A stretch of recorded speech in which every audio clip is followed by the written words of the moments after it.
every island, you've got every continent covered, I think. Fantastic. Oh, I guess we're streaming live on YouTube now. That's new. That's exciting. Okay, cool. Andy, show your tapes if you can. Well, you know, every show we do a little bit better. You know. So, wow, we actually got a decent crowd for this time. Considering the last minute part of this and the time, this is wow. Okay, cool. While we're waiting, Loretta, did Mauritius shut down their airport during COVID? Yeah, we were shut for 9.5 months. What do you mean? I haven't gone anywhere. Are you still shut down? Yep, we've got one flight a week, which I'm trying to get out of because my problem is that I'm Australian and Australia is locked until 2022. So I can't get back into my own country, which is a problem. You can't even get back if you have a passport? No, there's no flights. Wow. Interesting. So I purchased a ticket, I think from Dubai, or I've got a flight from Mauritius to Dubai on the 30th of November, fingers crossed. And then I have a flight from Dubai to Brisbane, which is not where I live, but it was the closest I could get. $22,000 later, I wish Bitcoin would be at $22,000 for a one-way economy flight to Australia. Oh my. 22K for an economy? Yep. Oh my God. Insane. Well, again, Bitcoin better keep going. Wow, we got more people joining. This is cool. Yeah. The Cayman Islands just opened up the airport for private flights only. And it's going to cost us $12,000 to get a private flight to Jamaica just to get off this freaking island. Well, I haven't been. If you got enough people, that can be worth it. We had one private flight. And the guy came in from Madagascar with Corona, gave it to 16 people, and then they had to shut the island again. So we stopped it. Man, like a real good. Interesting. Okay, so you know what? I tell you what, Sandra, I see it. Let's do the countdown and let's start. Okay, so everyone ready? Austin, Loretta, you good? You good? Yep. Sure. Yes. Okay. Sergey, Marco, we love you, but silence for the moment. And 3, 2, 2. That's 2. 1.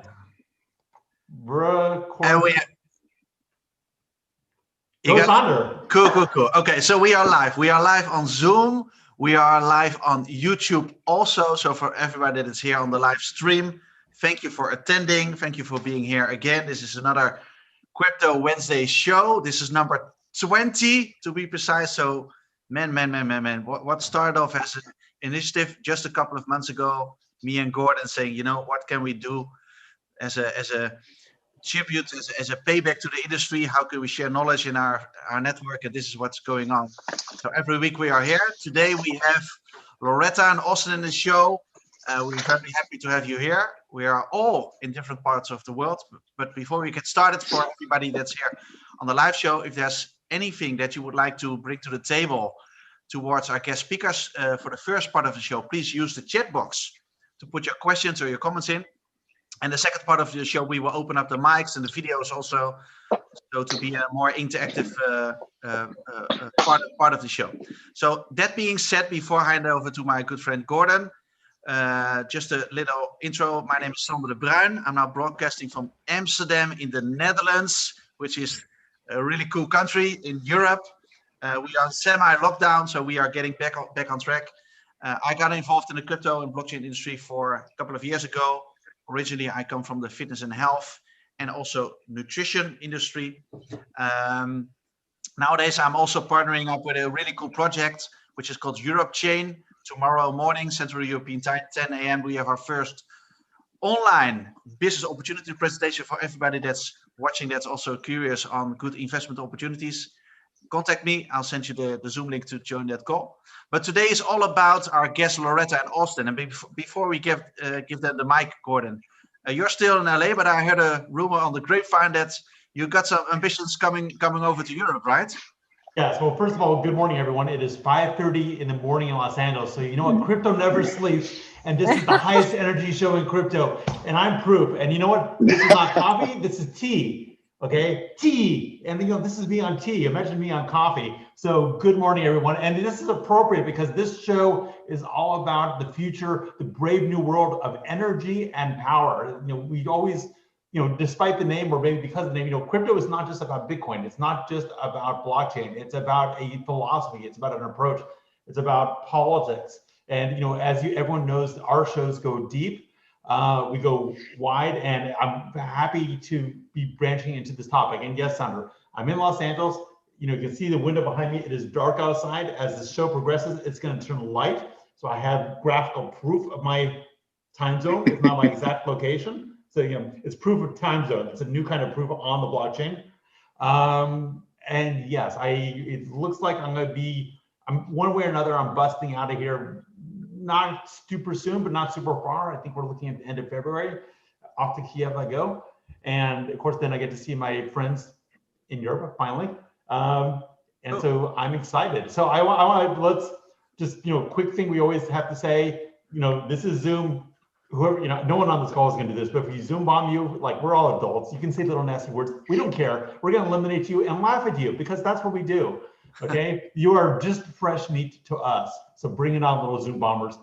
Okay. Loretta is feeling my vibe right now, and I can tell she's into it. Hey, Loretta.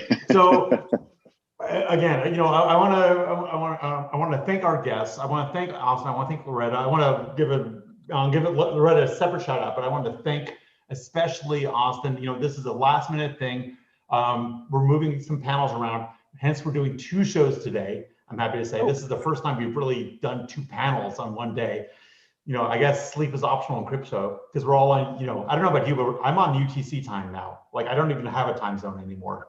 It's all kind of messed up. But Austin, great to get to know you recently. I'm fascinated by your interest in energy and power. Thank you for introducing us to Loretta, who I was looking at her bio and her history and just her geography. It's like a tale and a story in itself. Yeah, we might just have to let Loretta talk the entire hour here. I think we'd all be entertained. Honestly, that might be best, buddy. So I'll just mute you. No, just kidding. Okay, so Sandra, I'll just drink my coffee. Oh, good. Sandra, are we ready to dive in? Yeah, we're fully ready. We are live on all the channels. Everybody's here. So let's get so ladies first. Loretta, tell us the Loretta origin tale. There was like Wolverine origins. I want Loretta origin. All right. Okay. So give us some shtick on yourself. So hi everybody, my name is Loretta. I live in Mauritius at the moment. I'm Australian, as you can tell by my accent. So good morning, good afternoon, good evening. Happy hump day. It's 5:30 in the afternoon for me in the middle of the Indian Ocean in Mauritius, and I think we're quite international. I think we're covered with both continents. So welcome to your Wednesday, whatever part of it is. We're almost on the end of the week. I was, for a number of years, as you can tell, I'm not that young. I'm not one of the crypto kittens. I was a derivatives trader for almost 30 years. I've run 2 global banks. I've traded every asset class I think known to man. I started my life in 1991 trading 3-year options on a floor with a piece of paper and a pencil. So anybody in DeFi that tells me that they're smart and intelligent, if I hadn't had the technology back in 1991, I would have been a gun arbitrage trader in 3 seconds as well. So I got into crypto. I bought my first Bitcoin at $40 as an experiment. I really wish I had bought more now. I left being a banker and I looked at this as a new asset class. I was really excited. I ended up building a clearing settlement system for security exchanges in 2015. I challenged the Australian government in 2015 because I told them their laws were not technology agnostic, which they told me to go sod off. And I said I wouldn't. So I had the Australian Corporations Law changed then. That was my first intro to regulation. Then I tried to buy some Bitcoin, which I found very convoluted. So I wrote the first self-regulation for Bitcoin in the world, which we did in Australia. And we just started talking about digital assets. So before then, people were talking about crypto assets, digital assets, virtual assets. And there was no one definition. And I was saying, everyone, what are we talking about? Nobody could give me an answer, whether that be somebody who ran a government or ran a bank. So I said, all right, well, let's figure this out. So I said, then let's all just use the one term. So I came up with the term digital asset in Australia back then. So we started referring to everything that we could digitalise, Bitcoin, Ethereum, I guess, are just tokenizations of money. But now we can digitalise everything. I mean, a kilowatt hour of energy. It's exciting. A gold bar, we can tokenize any asset class that we've ever seen in history and open up liquidity pools and new asset markets that we've never even thought about. So that was exciting. So I started writing regulation just about that. As I said, I'm not a lawyer.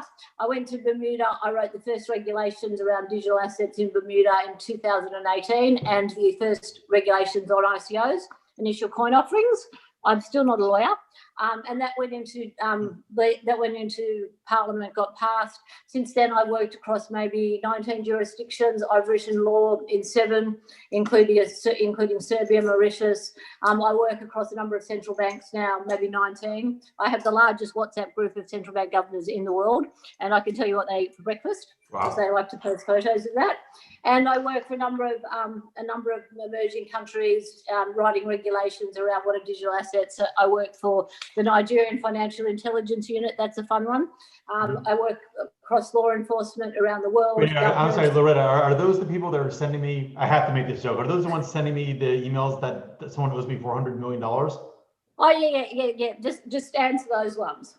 Okay. But no, Nigeria, and it's interesting for me because these markets where we say, oh, we laugh, but where are we going to have the most impact with technology? It's the emerging world, Latin America, India, and Africa. If COVID, Nigeria is huge. I mean, it's the largest population in Africa, I think.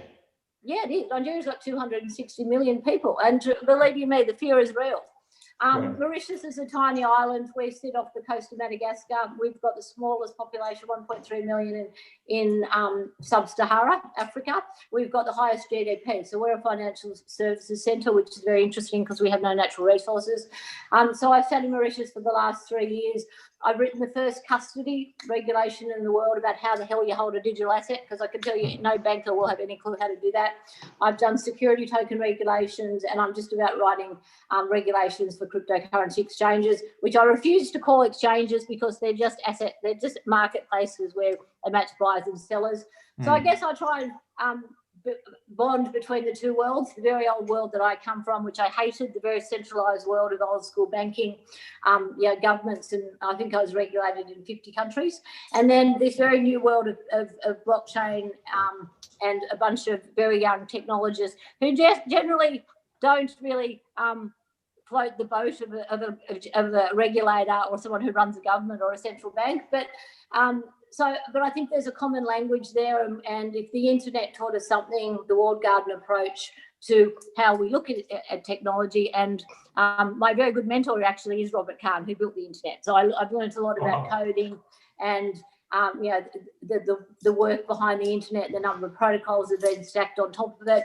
So I just see, blockchain now has been an infrastructure, and we won't be talking about it in 15 years. But because some person, Satoshi, called Bitcoin, all central banks got upset because they thought it was money and it was currency. And then we had initial coin offerings. And we call things exchanges. So we've had this problem with terminology, I guess. And if we could all sort of start to use the same terminology and not confuse ourselves across different mandates of different regulators, we'd all be on a better path to having technology accepted a lot quicker. Decentralization is awesome, and I think we really are. Let me pause you 1 second, because that's and by the way, I love interrupting, and if I interrupt, it's a sign I'm interested.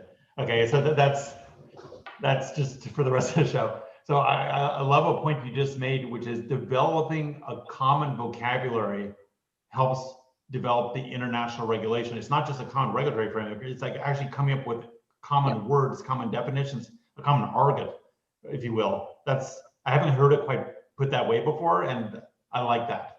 So, yeah, I mean, had they have called Bitcoin Zen token, nobody would have given a shit, excuse my French, today. Nobody would have cared. No central bank governor, no securities regulator would have been up in arms. Zen tokens wouldn't have been upsetting to anyone. But the minute you put coin or currency or use words like exchange, you upset a whole lot of people that are baby boomers that don't understand what the hell you're talking about. And when people don't understand stuff, their general response is to say no or ban it. Fair enough. And then our last minute topic is energy and power. Is there an intersection between what you're doing, which is a ton, what you're doing professionally and this zone, or what's the interface other than so awesome is that's cool? how Austin and I know each other. So I've been really interested. One of the best use cases I see for blockchain is in peer-to-peer trading of electricity. Like, Australia is very gridded, I think, like the US and Europe. It's bloody expensive. So why can't I, as a person, if I go away for the weekend, share my electricity with the person next door and be paid for that?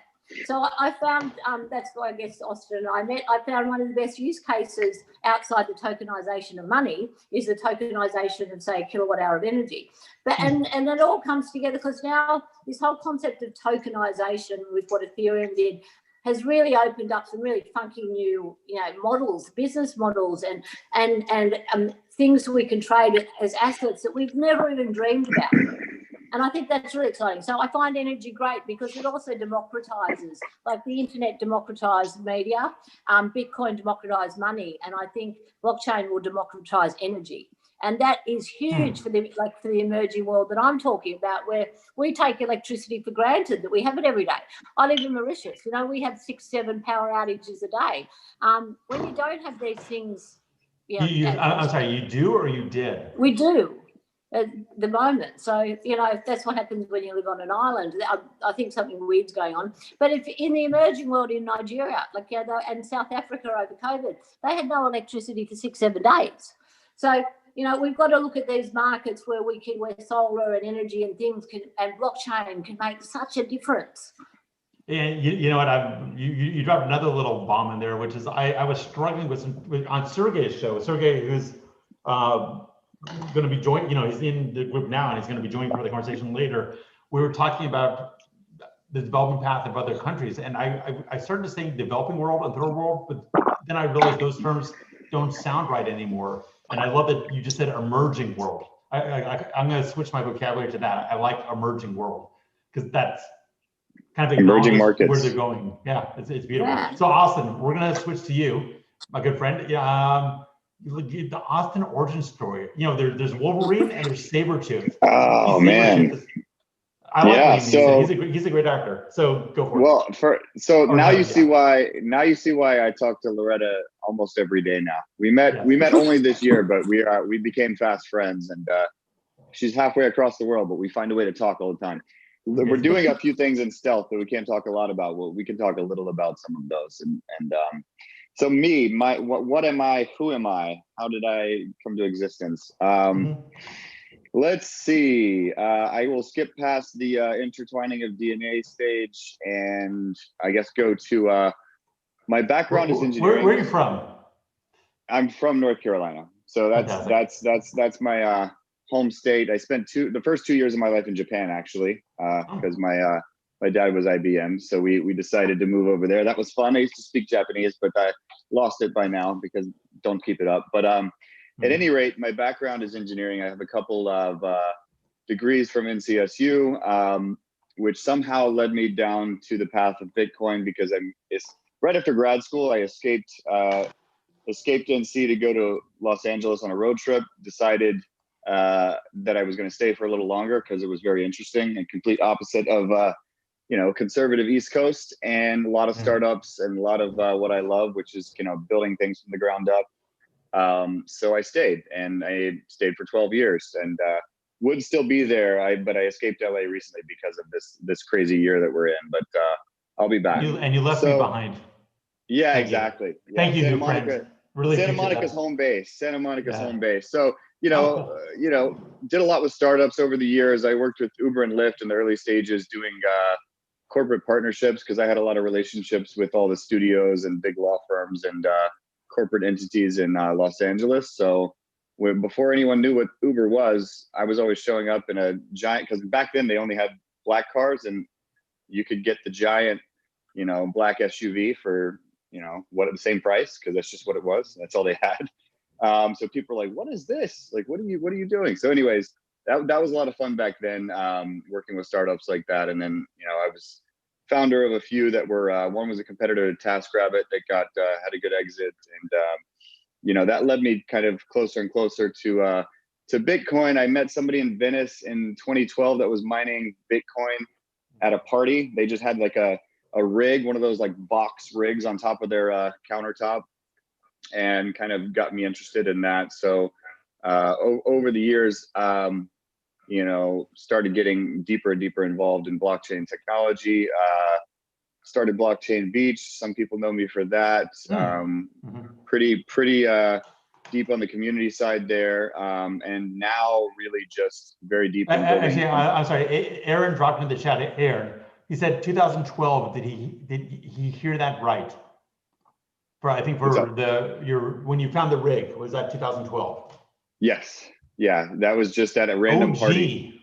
That was a random party when somebody was mining it, and I had heard of it because I was reading little articles about it, but I wasn't super engaged. But that was like what really got me fascinated, to be able to pick someone's brain a little bit about that. So at any rate, that kind of led me down the path, and now I really just I'm on the operational side, and I work with a lot of the folks here on the call in different organizations. I'm kind of like Loretta, where I'm spread out over a bunch of different things, and I could talk for days about that. But the big one that ties in here, and kind of one of the main ones that I'm a co-founder of, is community electricity. So that ties in exactly to the topic here about decentralization of energy, kind of creating the prosumer networks where a producer can also be a consumer of energy and selling it to your neighbors, and also extending that to the open markets and creating new types of assets that can also have futures and be traded and provide a lot of benefits. So like, for example, if your home Can I jump in for a second? So yeah, go ahead. I'm a complete noob when it comes to energy and power. It's just when you brought it up as a topic, I thought, wow, that's interesting. So there's probably a bunch of assumptions or understandings or axioms that someone more familiar with this space that it would have, so and could understand the revolution that you're going to be describing in more detail and how it differs from the status quo. But just for someone who's brand new, what is the status quo that you're disrupting? Like what was the world before? Yeah. So the status quo is creating all the blackouts and problems that we see in the energy grids today. It's very centralized generation and distribution of energy. It's a nuclear power plant, it's a coal power plant, it's a dam, it's some sort of centralized generation of power that gets distributed out from one location, kind of like storing all of your credit cards on one AWS server. And if that server gets hacked, there's an issue there. So, but it's different with energy, because the transmission, you lose a lot. In kind of some of the worst cases, you're losing 30% of the energy just sending it from the centralized point to where it needs to go. I mean, if you look, it's not hard to believe when you look at Venice and some of the parts, most of Los Angeles, we have third world power grids, third world power lines. You hear them buzzing when you go by. Most of the rubberized coating has eroded off from the sun and the weather. So it's pretty third world in a lot of places that you would think would be first world. What you say is that buzzing because the covering is wearing away? Like I hear that when I walk. It's interaction with part of it's interaction with humidity in the atmosphere. So if it's a foggy day, you'll hear some of that. Some of it could be a connection point that's a little bit different. So it depends on what type of buzzing.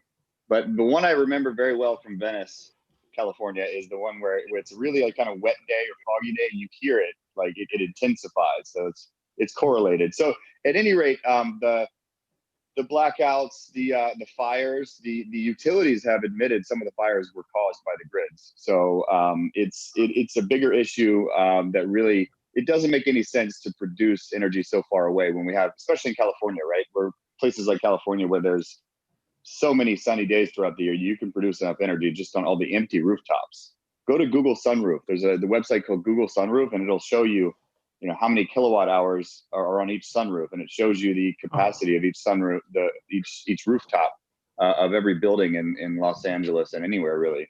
So it's pretty fascinating to really be able to do this, because we've gotten a pretty significant grant from the California Energy Commission to build a pilot that is, has a blockchain backbone essentially, where everything's going to be connected and managed with nodes in each home and each car, and very granular kind of sequestration of carbon along the way. So it's really, really fascinating, and really, it's the way forward. I mean, if you look at nature, that's how nature operates, right?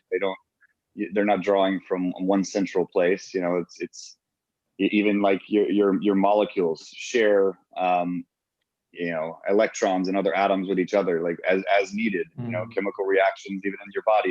It's just how nature operates, and it's how we need to operate if we want to be successful, especially with all the doomsday predictions. You know, if we don't change something in the next 10 years, like it's going to get worse and worse. You know, places like Florida will keep having to build walls. Singapore is already building a wall in time around the whole place, right? So they're not denying anything. They know it's coming, and we all know it's coming. We're all just kind of, a lot of us want to ignore it, but I don't think we can anymore. So producing energy locally and distributing it, and like Loretta said, peer to peer is the way forward, and it's a really big way to solve some of these issues that are causing all kinds of disruption on the planet. So let me throw this to both of you. In any order. I'm trying to get away from the sun here. I think you're okay now. Yeah, just you know, rotate as the Earth rotates or something. Yeah. Or when you see the sun in my window, you know you're okay. So there's some things that must achieve scale in order to operate efficiently. You know, that's the nature of some things. It's hard for me, you know, and like an aircraft carrier needs to be a certain size to have an effective component or contingent to it. Or maybe a nuclear power plant needs to operate at a certain size just to make it worthwhile. Is that a thing in energy, or can it truly be sort of atomized down and then localized? Because before you answer, I understand the idea that there's a huge loss or tax in transmitting it, and so locality is better than distance. But is there anything structural preventing that in terms of mass required to produce a good result? Well, you need microgrids, right? For neighborhoods and communities, you're going to need little hubs. So, you know, you're going to need some localized kind of management microgrids. But that's really the solution. It's not completely just home to home. There are kind of centralized microgrids that can help manage the entire. So, for example, what does that mean exactly? It sounds cool, but explain microgrid. So it's really just instead of a very large generation plant that distributes and manages the energy, it's a smaller version of that for the neighborhood, right? So, for example, in our pilot, which is 28,000 residents in Bassett Avocado, which is basically East LA, there's a neighborhood called Bassett Avocado that is a disadvantaged community, and that's where we're operating, environmentally disadvantaged communities in California to start.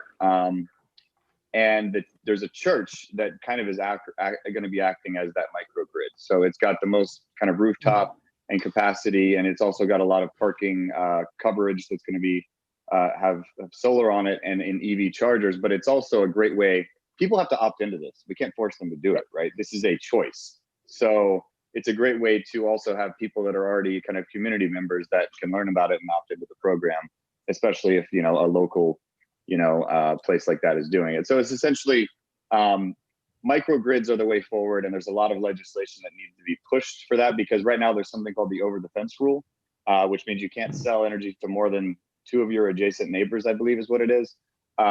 So it's why in God's name is that a rule? Because utilities don't want too much competition, and it's in California, there's something called the Clean Power Alliance and the Community Choice Aggregation, which the utilities are mandated. There's a certain percentage that has to be produced by clean power. And so that's what's really amazing, is that, you know, the CPA can buy up this clean power from the homes.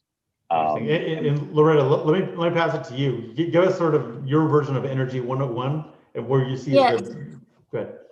So it's interesting. So, but I look at all these pockets of like decentralization, whether it be something like Bitcoin and money or peer-to-peer electricity trading. There's fundamental issues with the way that centralized systems work.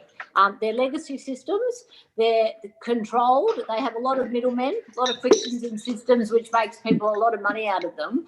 And we've always had middlemen in systems. So when you start to disintermediate any market, whether it be energy market, financial markets, people get upset. So there's a lot lot of regulation as well that is very old school that you have to get through. And so all these new technologies, it's what I do is write regulation. It's very hard sometimes to create these new systems because you get a lot of pushback because people don't like change. That's one of the things. And in Australia, I got into this because a friend of mine is the premier of one of the states, South Australia.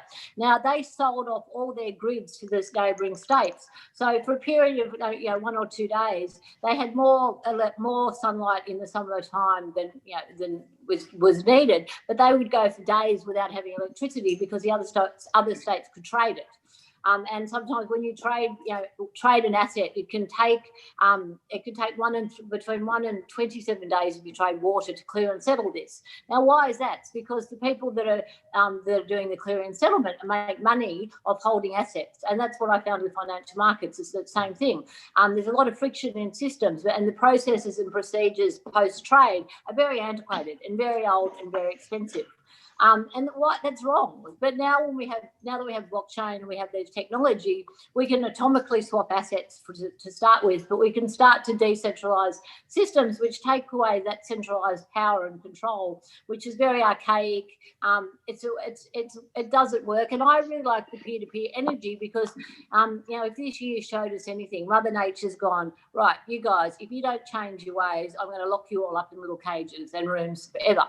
So, we have no alternative than to use technology to save us. I think it was interesting. Someone said to me the other day, the 20s is going to be the decade of survival for mankind. And I think that's really true.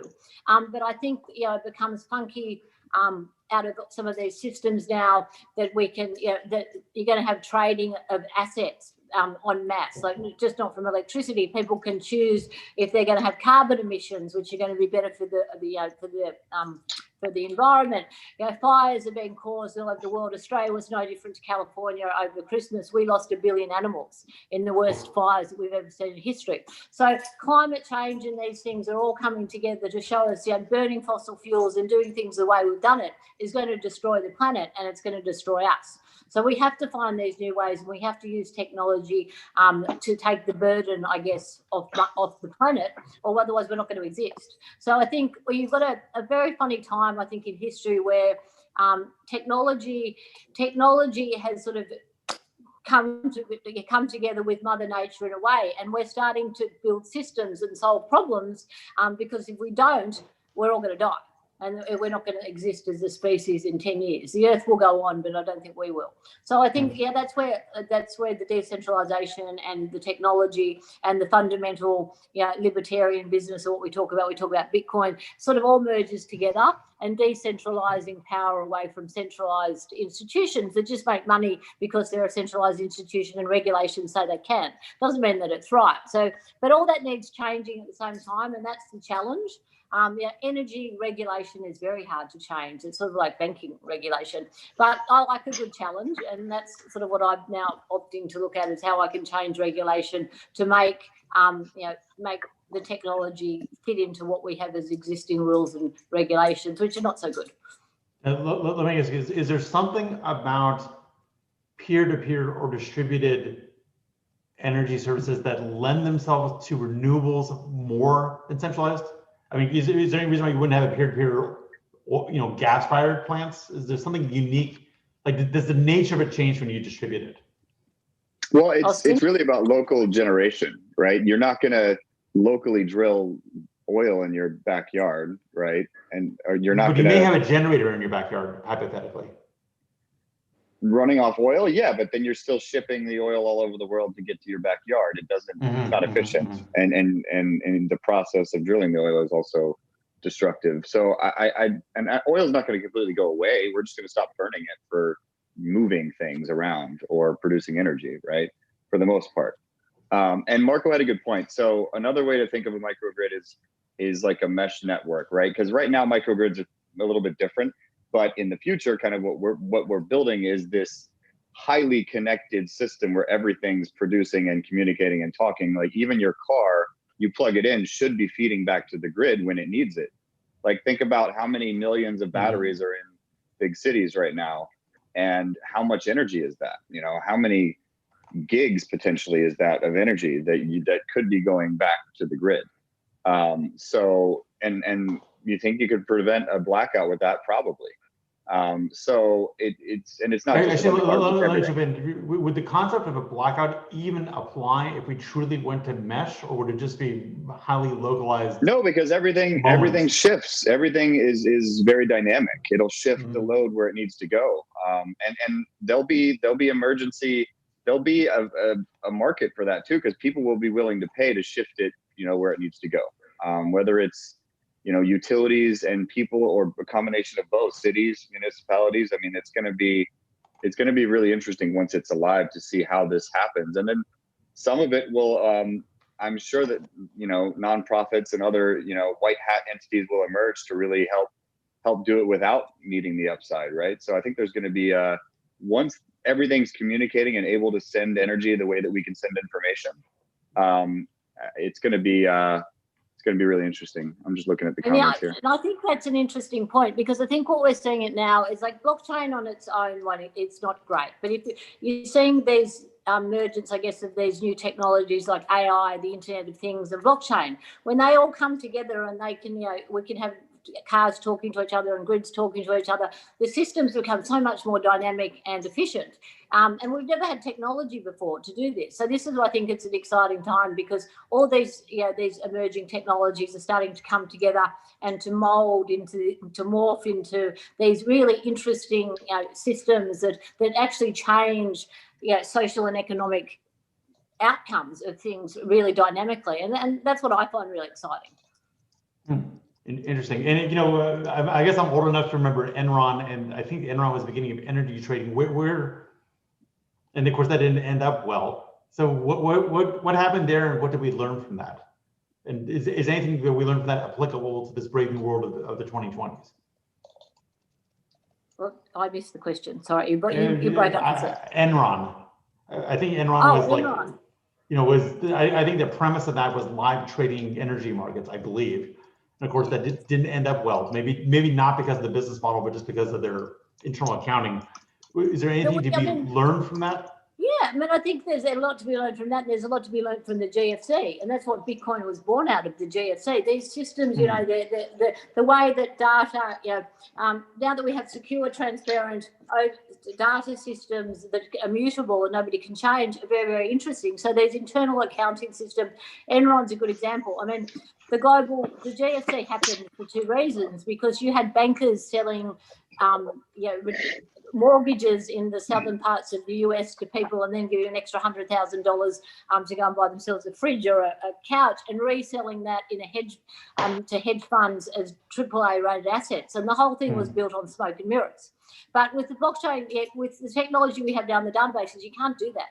And I think that's important. And I don't think we've actually learned that much of a lesson from the GFC yet. And I think that's, if you're looking at the price of Bitcoin today, we're starting to see that, because the baby boomers didn't learn a lot. And they're inherently the ones that have held these assets.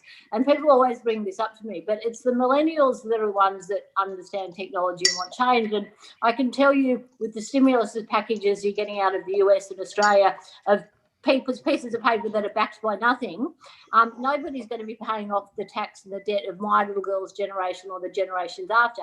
So these systems are breaking away from the traditional, the traditional way we do things, and they're breaking the faults in the system. Because I think Enron was a big fault in the energy system, and I think the GFC was a fault in the global financial system. And now we're seeing these total breakouts from these systems, and I think that's a really good thing. But did we learn lessons? I think people take a long time to learn lessons because they don't like change. But I think when we, the baby boomers who stop writing policy, let the millennials come up to be the baby boomers and have control of assets, we're gonna learn all those lessons that we haven't probably learned for the last 50 years across all sectors. And I also want to point out, as a member of Gen X, I'll count myself as a millennial for this conversation. Darn it. I was a baby boomer, I think. Was it? You look young, wonderful. You're Gen X. Let's just say we're all Gen X. Okay. So interesting. Okay. And then also, you sent over some sort of touch points before this.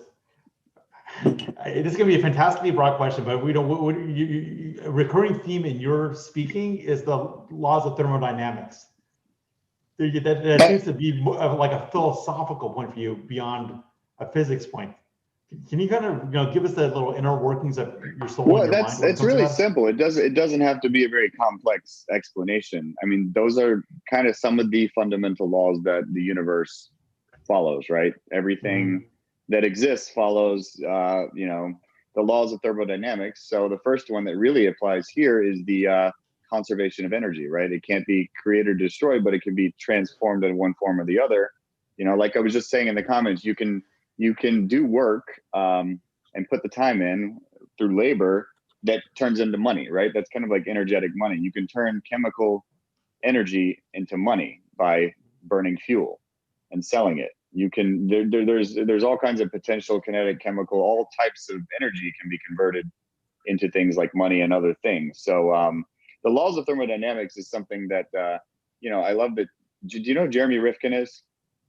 He's the name, but I have to admit I don't know any detail. I don't know what you're getting at, but I'll start Googling. But tell me. So he talks about it a lot too, but he's like an economist that works with kind of like Loretta, works with heads of government to restructure and make sure that they're going to have a future. I like how Marco says there's no laws in physics anymore.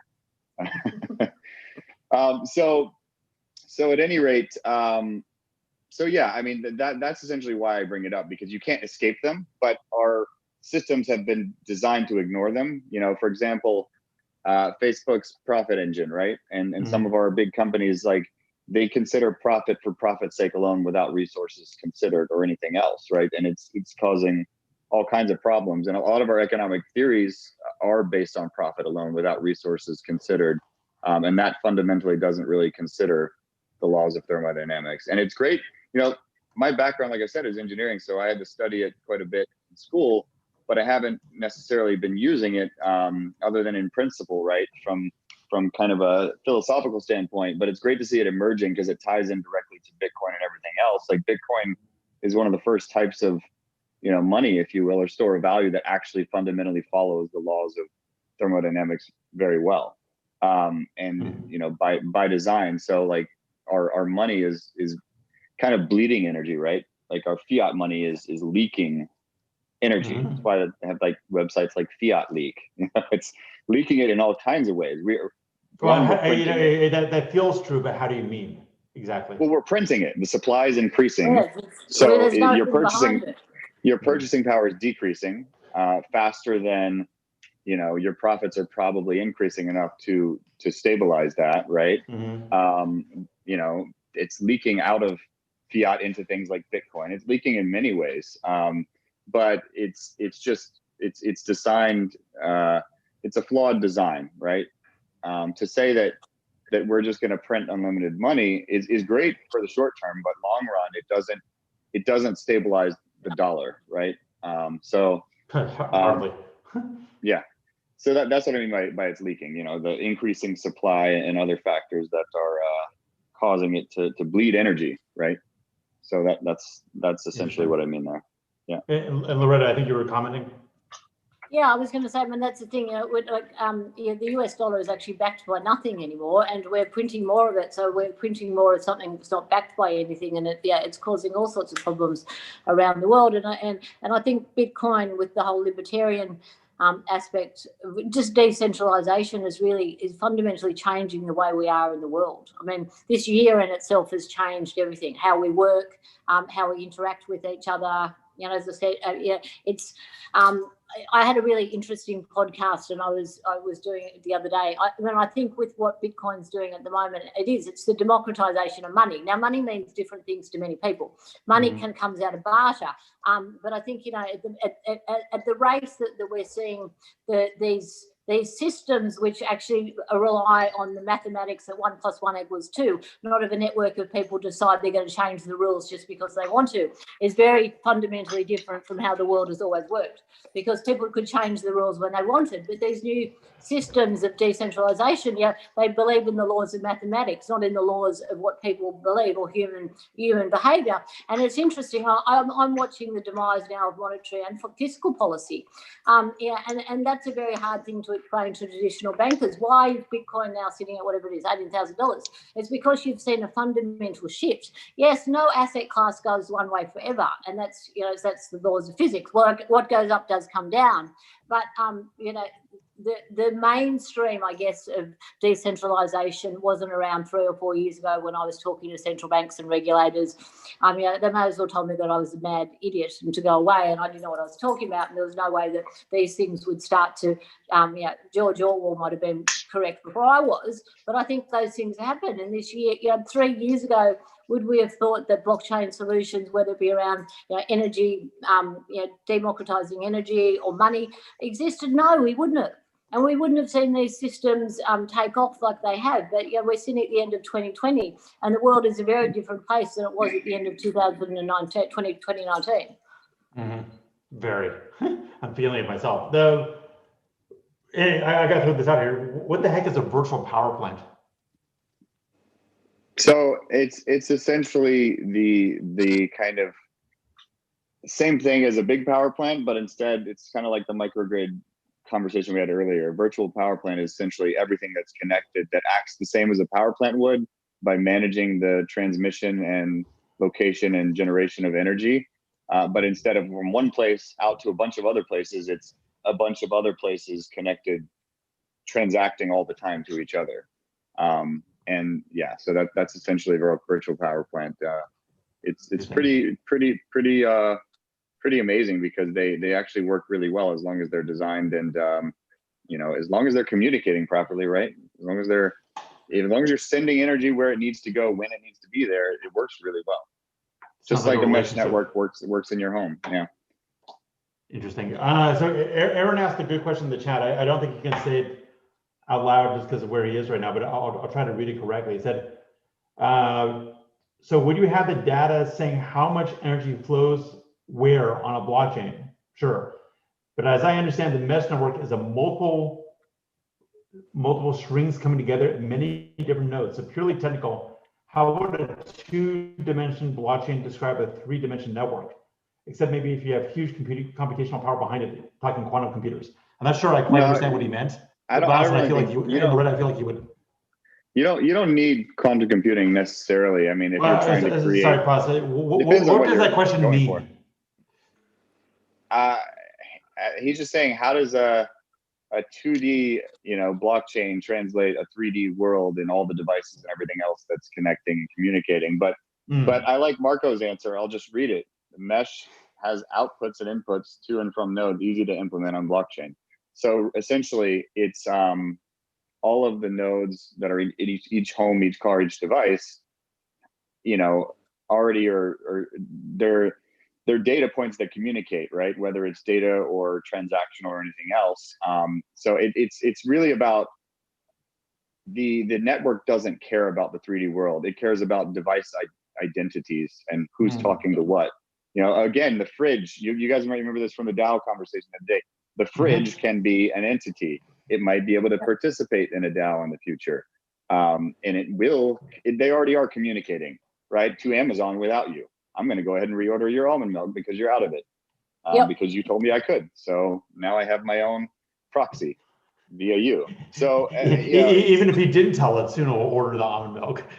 Right. So yeah, and eventually, all of your devices will communicate the same way, permissioned, right? That as long as you're giving them permission.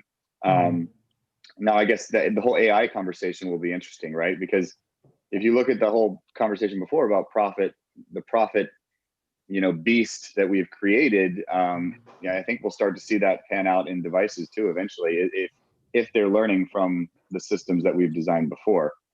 So it'll be interesting to see how we have to kind of course correct some of that. But most of those are in walled gardens anyways. Like Facebook's algorithms aren't public, right? So it's not like they're leaking into everything else like your fridge, hopefully. Isn't there but we're seeing more and more open source AI. And yeah, that's true. That's why Elon Musk, has created that kind of the demon for good open source AI to combat the evil, just in case some evil entity gains too much power. There's this, there's a front running, like, again, we're hedging our bet there. Hopefully our good AI will be strong enough to compete with the bad AI if it ever comes about, right? Yeah, Hopefully. And I think that's an interesting one too, because I have this discussion a lot about AI. I mean, it's interesting.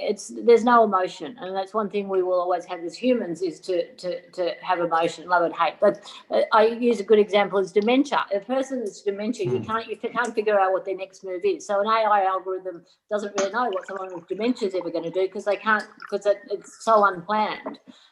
But these systems are getting interesting, and there's going to be a lot of ethical questions around them, and how they interact with us as well.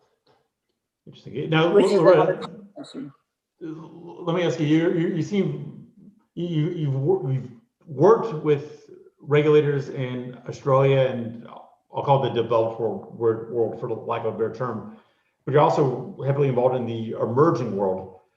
And the emerging world, from what I think I'm hearing, seems to be more receptive to this message than the developed world. Is that merely because they have less sort of incumbent systems that they need to worry about, or is there something more than that? So I think there's a couple of factors. So I lived in India for 10 years. I took my little girl when she was 6 months old as a single mother to live in India trying to bank. Don't know if I'd do that again. And it was an interesting experience to me, because in India, I'll use an example, like no one would ever answer me on an email. It's most frustrating. Every Indian government official, you'd send 50,000 emails, no one would answer you. And the reason was because India didn't have computers on their desks. There was one computer for a lot of people. So India leapfrogged. She missed the laptops. She missed that, and she went straight to smartphones, and she went straight to WhatsApp. So you can even send the Prime Minister of India, Mr. Modi, a WhatsApp, and he'll answer you. But heaven forbid, nobody will ever send you an email. So that these emerging markets leapfrog, and they leapfrog out of necessity. And if you look at, you also look at their populations, they're very young. And I think the internet and the smartphone has huge penetrations in the emerging world. Like if you look at the smartphone penetration in Africa and India alone, it's and even on a 2G network in somewhere like Papua New Guinea, at least somebody in a family has access to this device. Now, what has that done? It's democratized education. The internet democratized our access to media. So there's a lot more, I guess it's not an entitlement now to be educated. You can educate yourself if you have an internet access and a smartphone. So they leapfrog a lot. And if you look at the M-Pesa in Kenya, it's one of my best examples, because the minister who built it has become quite a good friend of mine. The M-Pesa was created as a mobile money because people didn't have bank accounts. There were no banks. So the telecoms had to take on the role of being banks. So the emerging world is very adaptable. It moves very quickly, and the legacy systems that we have to deal with, even in Australia and Canada and the US, you've got in the US hundreds of regulators, and then you've got different regulations across states, and then you look at Europe and you've got different countries across miles. It's a big jar of spaghetti. But I write regulations and laws around the Commonwealth, because what's the one thing that the Commonwealth's got? That's 53 countries and members. We've got common law, British law system. Thank you to the British. They didn't give us all much else, but they gave us the same law system. So it's been easy for me to write one set of regulations, not purpose fit them into another country, but to give like an entire legal framework around blockchain and the regulations that we need for these technologies to now 53 countries. Whereas if I tried to do this in the US, it'll take me, the next 50 years, and it's a law system I don't understand. Europe's very complicated because you've got a big jar of spaghetti. You've got so many countries and so many regulators. So the Commonwealth for me has been easy, because if you look at the emerging world, a lot of Africa is part of the Commonwealth. India is part of the Commonwealth. A lot of these countries have British law systems, and these legacy systems, if they're all the same, are much easier to write, to change much faster than if I've got to go through a different state or a different regulator across 52 states. So, I think the emerging world moves faster for the reasons that technology is very accessible now. The smartphone has made an incredible penetration difference. You have less legacy systems, and they leapfrog. And you have younger populations. So if you look at Africa and India, these are the youngest populations in the world, and Latin America. Of course, kids adopt technology faster than the people that are sitting, in parliaments writing policy and 70 years of age in some of the emerging world and some of the what we call the mature world. And does this demographic specifically play into energy beyond blockchain, beyond communications? Yeah, I mean, I think it does. I mean, like as I said, you look at places like Nigeria, you look at Kenya, you look at Botswana, Mauritius, where you've got typically still quite rural environments where there's not big grids, so they have problems. So if you can start to standardize small communities and villages. Papua New Guinea is a good example. We did this when a microgrid in Papua New Guinea. So places that are highly ruralized, I guess, they're not so much more concentrated with large cities. I think these systems take off a lot quicker because they're much easier to implement and they're not as expensive. So the systems we have are very expensive in the mature world, and you've got to spend hundreds of millions of dollars to put new grids in.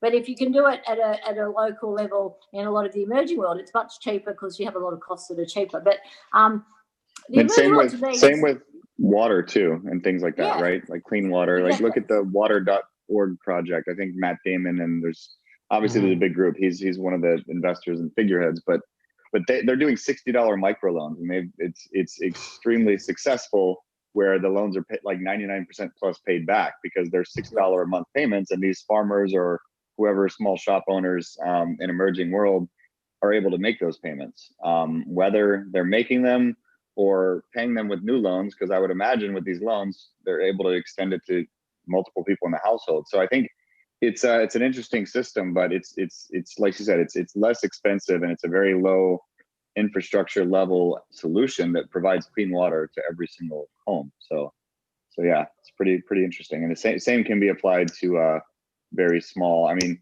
energy is a little bit different, but it's still like you could have a low footprint energy solution, because they're not using energy like we are, right? They're not running their fridge and their washer. They're running a light bulb, and they're probably charging their phone, Exactly. Right. And they're using gas probably to cook with, right? But I want everyone to notice behind me that the sun has broken through the window, and yes, I did. So we have proof of Studio City. Those are some good LED screens you've got glued to the window there. Pretty smart. Darn it! You saw through me. Wait till you see the animated lizard crawl by. That's Marco. So, Marco has the iguanas. Marco's like in heaven. So let me. We're kind of getting at it, but let me throw something at both of you. And Austin, maybe you can talk about community electricity more as part of this answer. So fast forward to 2035, and imagine that what you're working for and what you're striving for is in place and is working the way you wanted it to, or the way you want it to. Let me, this is like a subjunctive future past tense kind of thing. Give me a verbal portrait of what 2035 looks like if you win. And I'll start with Austin, and then we'll go to Loretta. So it's interesting you chose 2035, because that's the year that no more gas cars will be sold in California. I don't know if you saw that. Newsom announced that a couple weeks ago, or probably 3 weeks ago or a month ago at this point. But yeah, so after 2035. Was that when he was at the French Laundry having food with a whole bunch of people without a mask? Most likely. Okay, fantastic. Yes. My guy. Yeah. But go on, please. But yeah, so at any rate, who cares who said it? But it's 2035 for California, 2030 in the UK is what Marco just said. 2026, Volkswagen will not produce any more gas combustion powertrains. So it's looking like the way and the rate things are going. I don't think the entire city of Los Angeles will be running, in this peer-to-peer way, because it's just too soon. But I do think a large percentage will be starting to consider it, especially the disadvantaged communities that we're focused on, because they're the worst affected, right? So it's about 60% of California is disadvantaged, and a similar level of Los Angeles, meaning their pollution levels are so high. There's a Cal Enviro score, and they're so high, like 70% and above, or 70 and above, that living there for 10 years is exposing you to kind of stage 4 cancer conditions, and people don't realize it. But it's the pollution, it's the car traffic, it's everything. It's the local buildings. It's just the density of the population, really, and the energy production and the burning of all the fossil fuels going in and out of the city.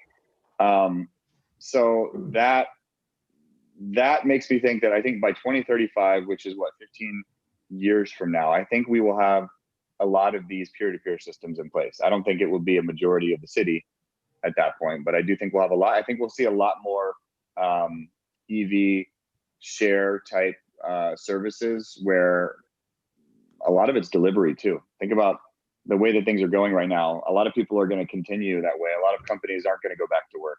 A lot of people will be virtual. A lot of these types of panels won't happen in person anymore. And I don't know, it's not going to be fear, it's going to be efficiency, right?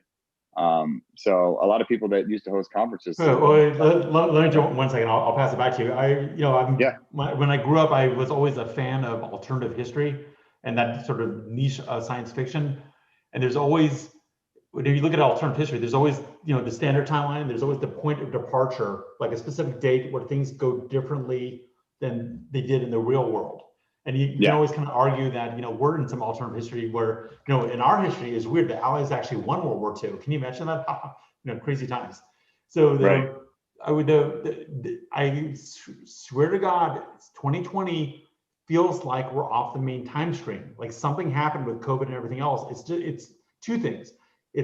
I think COVID especially, but several other things accelerated the future. Like the future's arriving sooner than it would have, because it's forcing digitization. I mean, I think crypto and blockchain are blooming and the dollar is having the issues much sooner, not much sooner, but a few years sooner than it would have.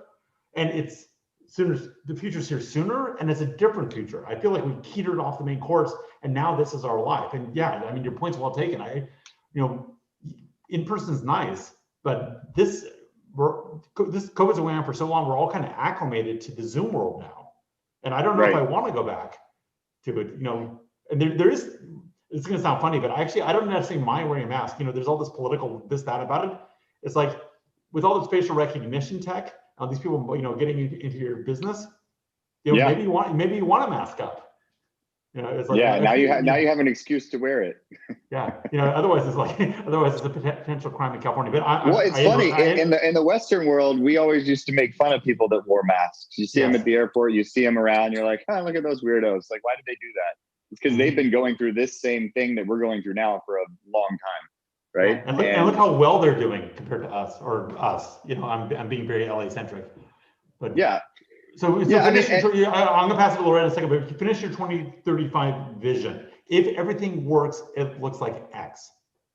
Like, give me the Blade Runner opening. If everything works, we've had a dramatic impact on the carbon footprint of cities and people, and how we're producing energy. I think if we're able to do it with the cars and the homes at first, I think it'll go a long way. But I think people will start to wake up and realize, just like they're starting to wake up and realize they can make money in other ways, they're going to realize they can make money off their home or their car, or maybe even walking.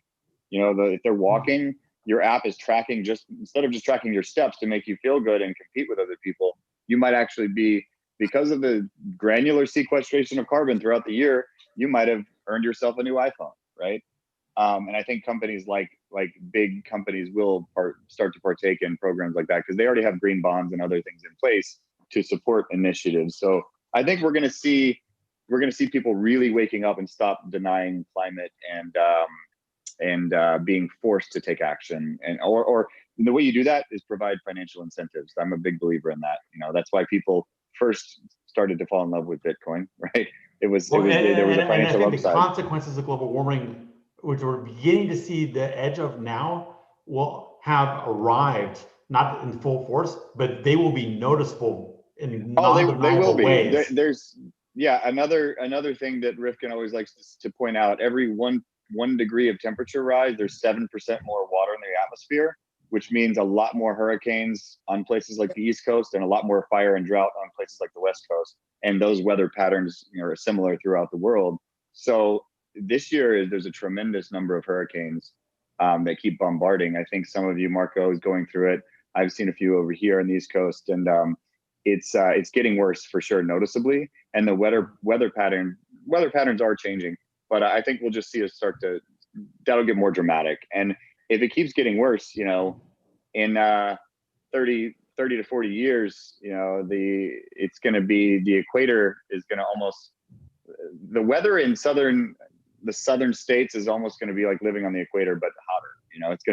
It's going to be like going up and up and up. It's going to get pretty intense. So if that happens, and if some of it's out of our control, some of it we can maybe try to regulate by living more green and having these systems in place. But if that happens, we're going to see more exodus and more moving, right? You're already seeing an exodus right now from big cities because of just the nature of what's going on. I think we'll start to see an exodus from considering the states, the Southeast and the Southwest, because it's going to be too hot and too underwater. So people are going to start going into this V pattern and going up. Canada's looking pretty good. Some Canadians on the call here. But I want my Alaskan fortress assaulted. Let me pause you for a second. Let me pass it to Loretta. That's it for me. I think we're going to see a lot of changes by then, but I think it's hopefully we'll see a lot of good changes too. Got it. So Loretta, let me kind of reframe for you, and then I'm going to let you riff. So your worldview in 2035, if you are successful in everything that you're pushing when it comes to energy, well, especially energy, obviously blockchain, crypto in general, but energy specifically, and for you, answer this if you can from sort of an emerging world lens. And I'm handing it to you. So I think, as I said to you, we have to survive. The 2020s is going to be the decade of survival, and if we don't do stuff differently, we're not going to be around for the 30s. By 35, I think work-life balance has changed. I think the way that we do things a year ago is we're not doing them now. And I think a lot of the problems we've had with the planet and electricity, and we're busy and we're in cities and we're wasting food and we're running around, has got to do with this very busy life that we've all started doing. And when we stopped, we were like, well, why were we so busy? What were we actually doing for 20 hours out of 24? And I think the work-life balance is going to really change. Everybody working from home is certainly going to have a better effect on the planet. I used to travel around the world, every 3 days I'd be on a plane. I haven't been anywhere for almost a year. So I think the impact of this COVID is not going to go away. Pandemics are not going to go away, and people are not going to to greedily consume everything we have on the planet the way that we are at the moment. And so I think there's going to be much more balance in the way that we deal with Mother Nature, we deal with energy, we'll deal with each other. I think this has been a big wake-up call. And technology, if anybody said that none of us, the entire world, couldn't work from home 6 months ago, well, they obviously got that wrong. And this is the new norm, and I think it's better for the world. I think it's the only problem I think we're going to have is that we still need to have human contact. And I haven't seen my daughter for a year. That's ridiculous. So I think we have to have some sort of balance. But if everything goes the way that I hope in energy, I would hope that every child has electricity, can have clean water and be fed in the emerging world, because they're everyday problems that non-democratization of any assets causes, and you don't notice it in the mature world, but these are everyday problems of kids in the emerging world. So if technology and what we all do, and we can all work together to collaborate, because I believe that collaboration is the new survival, then we have a chance to have a better planet, a better balance of who we are as a species going forward for the next decades. Now, let me drill on that. So from your view specifically, what does success look like in 2035? Maybe a picture. That every person can be sitting in their house, whether they be rich, poor, or in between, and make money from the services that they can provide, or selling their electricity to their neighbour, or selling, having a company it's got drone space, or having a drone deliver a box. So everybody can make money out of new systems instead of giving it to a third party, which we're doing at the moment, that are making money off selling our data to other people. Out of these new systems we're creating, we can create new business models and new ways that we can facilitate profit and wealth for individuals in the emerging world, not so much the big corporations that are sitting in New York, London, and Moscow. Beautiful. Okay, and this is the part of the show where we open it up to the esteemed peanut gallery.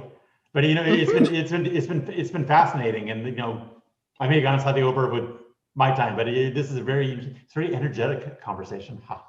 Sorry, I had to do that. We're going to lead off with our number one speaker, guest, and almost collaborator. I'd say Marco. Are you going to show us your shirtless? Are you going to show us the shirtless Caymans thing? I think you are. All right. There it is. There you go. Looking good there, buddy. Looking good. All right. Very sharp. You are on and on. All right, Marco, welcome as always. We really appreciate your, it's not even dedication, like collaboration. Marco's an alumni speaker. He formed a great panel on self-sovereign digital identity. He's obviously, you can tell from the chat and just his dialogue in general, he's super sharp, super plugged in. Yeah. Marco, take it away. Austin, I had no idea you were this deep into energy. Yeah. You and I need to chat. I'm actually working with a group in Berkeley who have a Rocky Mountain Institute? No, Brillouin Energy.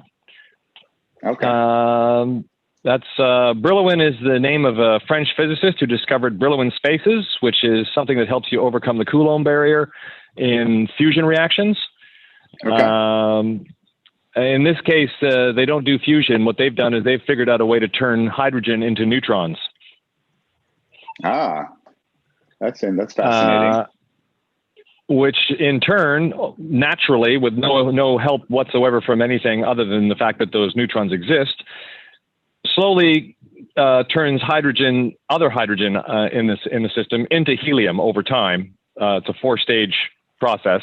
Add a neutron, add a neutron, add a neutron, big decay, right? Wow. So it's not fusion. People called it cold fusion for a while, but it isn't. The real kicker. It's what people referred to as cold fusion.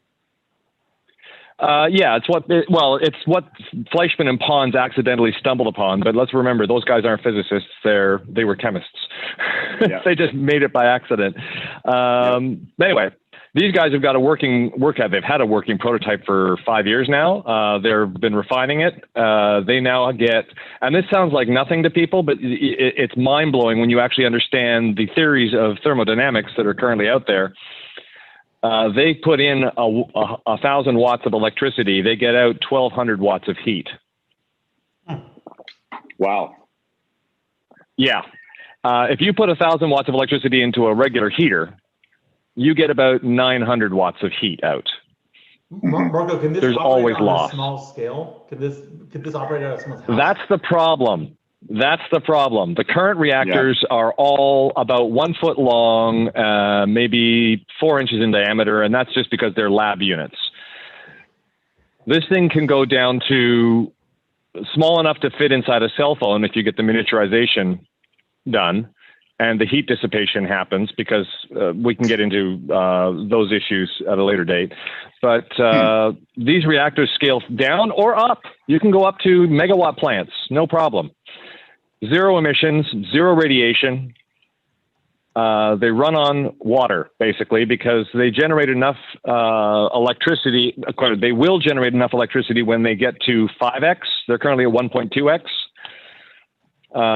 When they get to 5x, they generate enough electricity to self-sustain and do the electrolysis necessary to feed the reactor the hydrogen it needs. And plain Jane electrolysis is all it needs. It sips hydrogen, very, very small amounts. So and the big barrier they're facing is that people's water. No, the byproduct is helium and heat. Oh, okay. That's right. You said that before. And oxygen. Okay. If you factor in the electrolysis, the oxygen gets wasted as well. But the point is that this is a technology that, if they had funding at 1/100th, the 1/1000th of the level that the fusion reactors are getting, we would have these in Home Depot. Right. Right. You'd go pick up a unit the size of a water heater, using the current estimations of sizing required. The size of a water heater would power your entire home and charge your electric car. Wow. And you just feed it water. And yeah, about a cup of water every couple of years. There's a lot of hydrogen in water. I think you guys need to have a conversation. Yeah, But that's an individual power solution that doesn't require any environmental other than some clean water every couple of years to keep the tank full. Right. The problem with that is that because you buy it and then every 5 to 7 years you got to swap out the catalyst. So this is basically the Iron Man. This is the Iron Man plasma reactor that goes in his chest. Yeah, sort of. Yeah, I mean, he was hinting at it in Right. I mean, this is all fiction, right? Well, but they're hinting at it with the palladium ring. Tokamak thing, yeah. But fundamentally, it's the real thing, and it doesn't require palladium or platinum either, which is also a nice little thing on the cost side. They worked out that with current manufacturing technology, you'd probably have to spend about $25K to buy one of these things, and then spend another $2 to $3K every 5 to 7 years to replace the catalyst rods, which, by the way, are recyclable. Which sounds pretty affordable right off the gate. That's the thing, right? But they can't manufacture them yet. Because they can't get anyone interested in actually funding the conversion from lab to commercial. Well, let's talk. Wonder why. There has to be a reason. So I want to hear Loretta. Go ahead. Yeah, I said there has to be a reason. I'm going to put my venture capital hat competition. On. Yeah. So there's got to be a reason is that they can't. It's something's that great that gets funded. So this is my banker hat going back on, not my other hat. Well, yeah, I mean, Marco, fundamentally, pick up that challenge because there was a challenge thrown. And okay. To me. So if you're an investor, right? You're an investor and you want to get into clean energy, right? And you can go wind and solar, and those are all very safe. And there's lots of scientists who will back it up and everything else. You walk into this lab, and the only scientists who will back it are scientists who are talking off the record. Because in academia, especially in Europe and even worse in the US, if a professor with any qualifications in physics publishes anything about low energy nuclear reactions, he loses tenure. That sounds like an overstatement. Loses tenure? Loses tenure. You go ask MIT. You go ask Stanford if they'll allow their professors to comment or even research.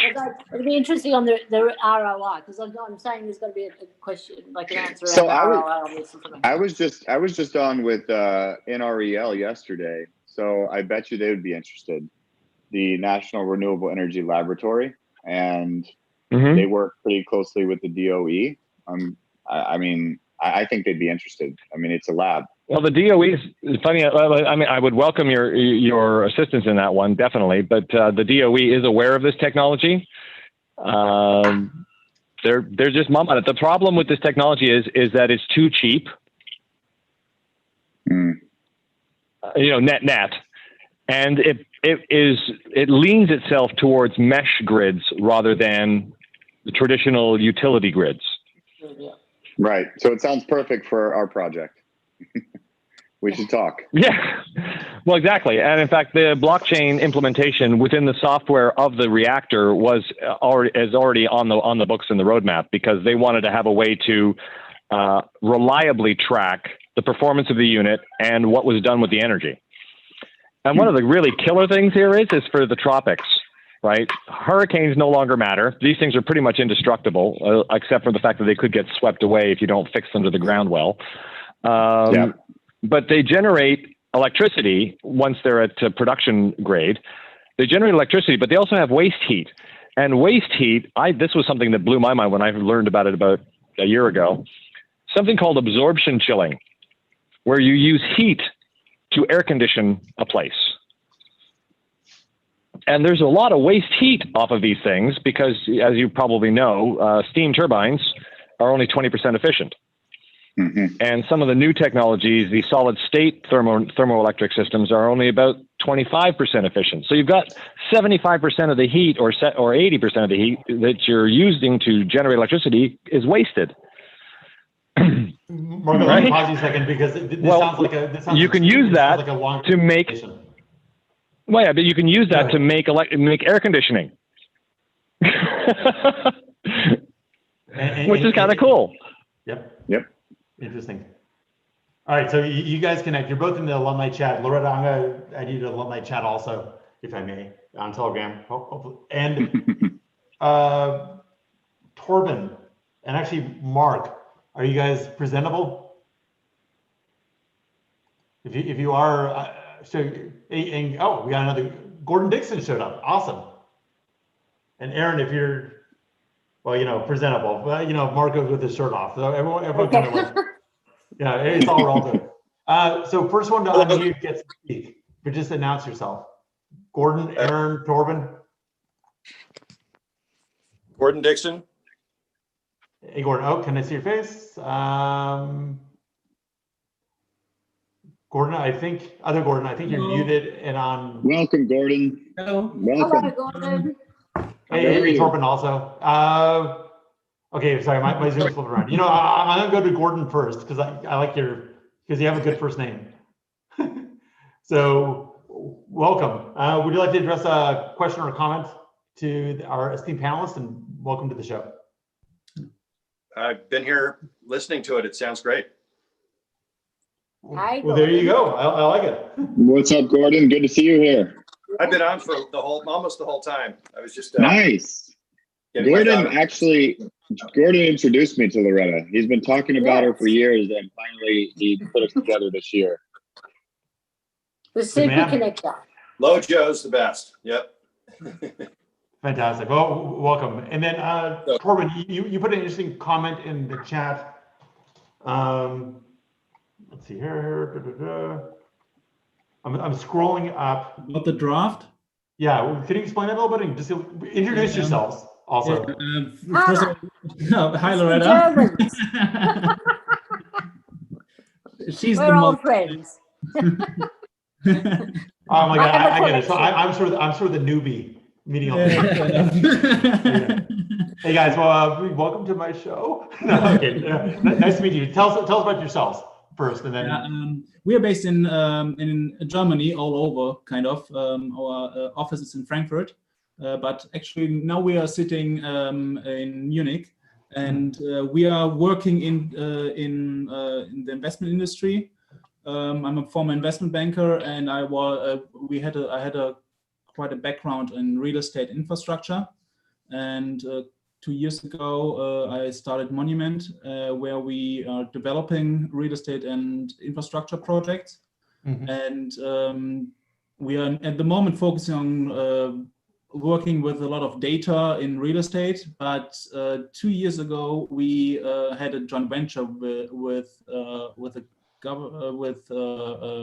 non-profit organization here in Germany, and also water filtration producer.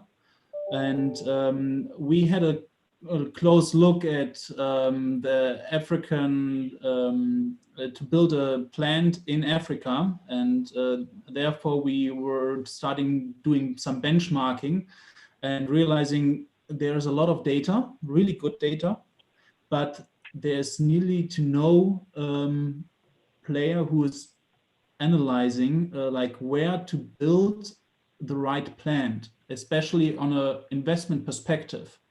So we did kind of a draft of how we would tackle the issue, and and now due to Corona, we paused both projects, the whole data thingy, and also building up the project development.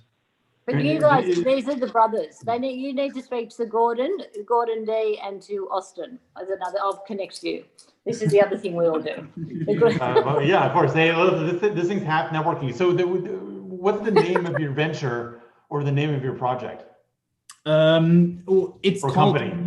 It's a Monument Gruppe. Monument Gruppe. The project, we don't have a name for the project, as it's really a draft, and we wanted to use it for our purposes, to have to not somehow distribute it, or not on the early stage. We have always this approach that we first try to finish the product at a stage where we can actually use it for project developments, and then we like give it to other people that they can use it as well, because then we have the proof that the whole concept is working actually. And yeah. And what's your backgrounds? Our backgrounds. So my background, I'm working for 10 years now in real estate and especially in investment banking. Right, you said. Okay. A few branches in some investment banking boutiques. Yeah. And he's more from the buy side, basically. And so I didn't catch what's his name? I didn't catch it. I'm Aaron. Hey. Aaron, the vegan brothers. Yeah.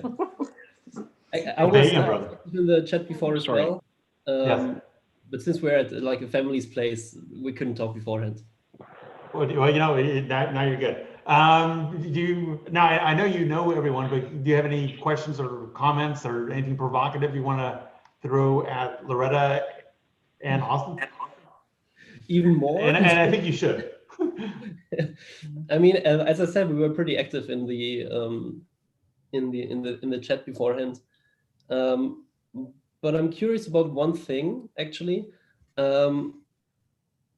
How like Loretta and probably like the others as well, how they see how the EU changed the risk profile of, like in this example, Mauritius, for example, and what do you think the implications are of that? On the blacklisting, we were the first. To the implications of that, as I don't think there's going to be implications long term. I'm sorry, I have no idea what you guys are talking about. So give some context and then answer. So the Financial Action Task Force is the big kahuna of regulators globally. Financial Action Task Force stop money laundering, terrorism financing, and under them you have securities regulators who look after consumer and investor protection. But we all as regulators have to answer into the FATF. The FATF have blacklist countries, so they have the power to think if you're laundering money or you're financing terrorism, which comes out of the UN sanctions, that you go on a blacklist, I think. And then Europe have decided that they're going to have their own blacklist. So recently, in the last 6 months, we got put on the FATF grey list in Mauritius, which we're getting off because we didn't comply with, I think there's 37 methodologies and we didn't comply with 2 of them. But I work with the ex-head of the FATF and I do work with the FATF. And then over COVID, the European Union put us on a blacklist because they said that this is just, I guess, marketing of different regions. So we got to put on a blacklist for different reasons. But we are not the only ones. So there's Botswana, I think there's Caymans, there's Jamaica. There's a whole lot of countries that go on. But these things are just political. At the end of the day, they're also marketing. And once you have methodologies that show that you're not doing the bad things like laundering money or you're financing terrorists, and you prove them and you have these ongoing methodologies, you get off them. So we're fine. I'm not worried about Mauritius.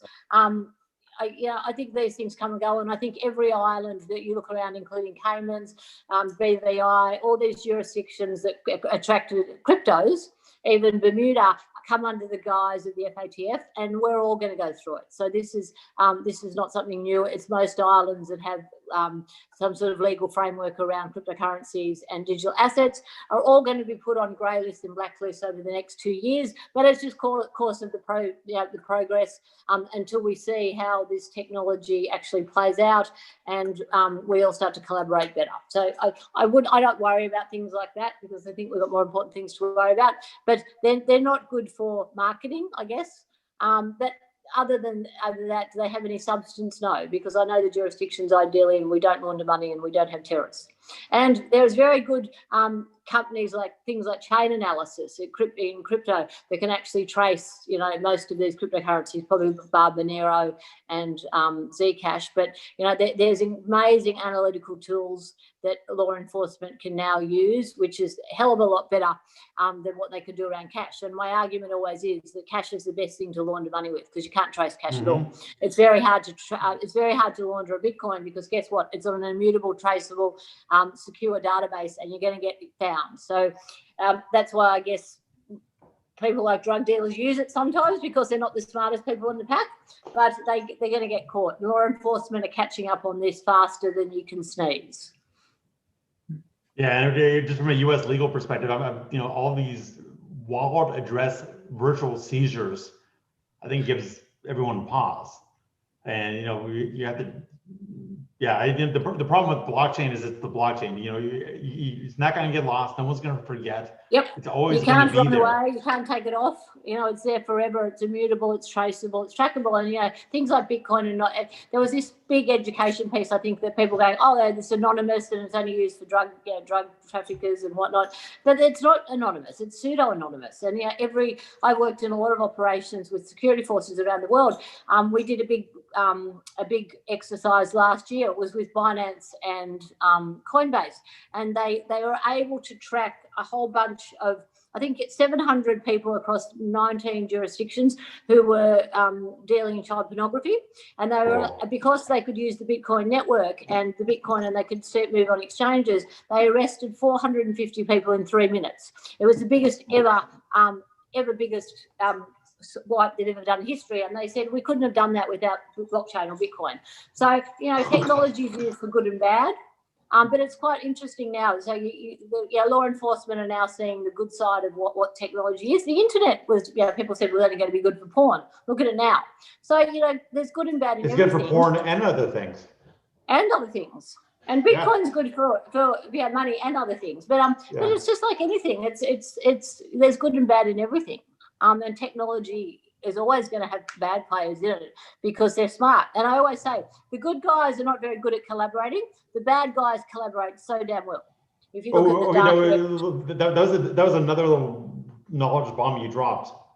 Is there a systemic reason for that? Not just an observation, but why? Because I think when you're in the world of the dark net and whatever, there's reason to collaborate because but on the good side, we all don't trust each other. This is the other thing where I think blockchain's good because I don't need to trust human intervention, but everybody's skeptical of everybody else. Like governments are skeptical of each other. Banks are skeptical of each other. Utility companies are skeptical. We're all skeptical of each other. Nobody trusts anybody. But on the other side of the fence, in the bad world, they all trust each other because they have a united cause not to get caught. Whereas, on the good side, it's funny, we just don't collaborate and cooperate as well as we should. And that's it. Sorry, is it that the dark side, they all trust each other, or because in the absence of regulatory or contractual enforcement, they impose well, I think they're also extreme risk takers. So they're trusting each other, knowing that they could get stabbed in the face or the back, but the upside is so big. And they're already doing it. They're already breaking the law to an extreme. So they're like, whatever, they're like the pirates of the old day. So, yeah, I think, but I think you're right about it being, that's why they call it pseudo anonymous, right? Like it's not very anonymous and by design, but I guess that speaks to the point where people say, well, what if the government bans it? And I'm like, why would they ban it? It's the most traceable money on the planet. First of all, and could they ban it? They could, now that they've turned the money printer on, they could potentially like short it forever and always mess with the price. But it's a wasted endeavor. I don't think they would waste their time doing that. Why would they? Well, it's interesting because I was talking to someone the other day, and I really think this is a great comment. Bitcoin is like the cockroach of the financial system. It's there, it's annoying, but it's not going to go away, and it's so true. It's this beast now the genie's out of the bottle, and it's not going away.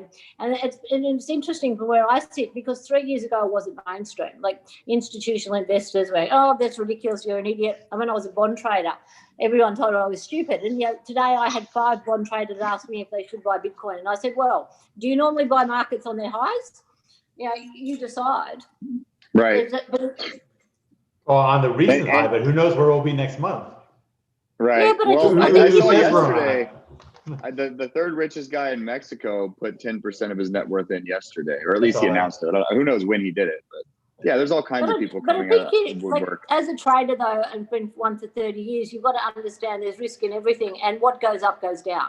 Nothing goes one way forever, and that's across every. I mean, I've traded maybe 20 asset classes, and that's consistent across all of them. So, it may have a cycle of going up, but you'll get a dip. And they're for different reasons, and different markets do things for different reasons. But I always say to people, don't ask me for investment advice, but never put more money than you can afford to spend into any asset. This is the, very predictable post-halving run up that we're experiencing right now, right? And I think it's fueled even more this time by all the Michael Saylors and that guy from Mexico and all these, institutional level people jumping in. Yeah.